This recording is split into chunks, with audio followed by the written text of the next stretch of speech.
perform for Joe Franklin. Wow. Yeah, and I pulled my teeth to get that gig.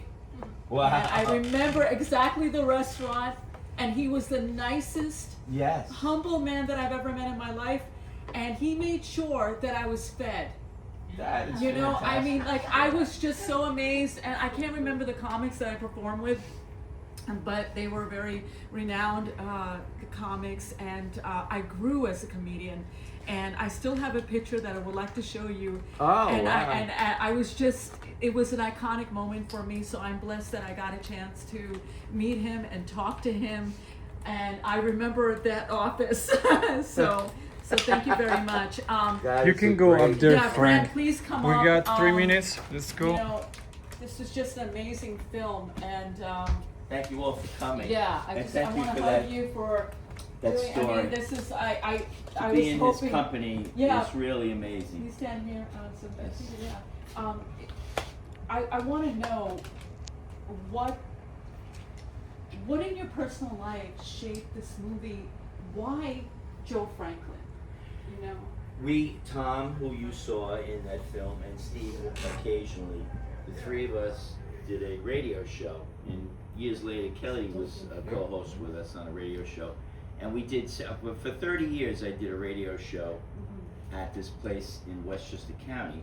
And Joe Franklin, who did radio better than Joe Franklin? Nobody. Yeah, He was the best. absolutely. And so we had him call in to our station. So we were able to get him on the radio, and a dream was that one day we would go down and see him in this cluttered studio, which is in Times Square area, and Steve Sawatka and I were in a church program, and Steve continually said, "When are we going to see Joe? When are we going to see Joe?" And year after year, he kept on. So this happened in 2003. Yeah. So this happened 23 years ago. And then year after year, I just didn't have enough time to put it together. And you know, it was very choppy in the beginning. There was a lot of cinema verite and stuff. But you know what? I didn't want to lose a second of it. Just like your experience. Yeah.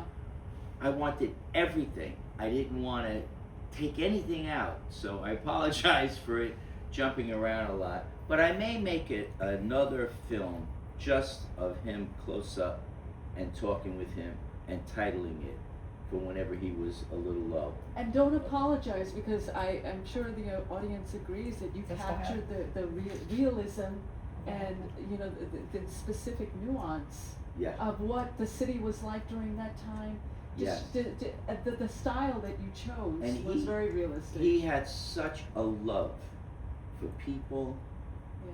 for detail, for entertainment, comedy, everything, film. He just loved it. And you heard that he did it from when he was like 15 or 16 years old.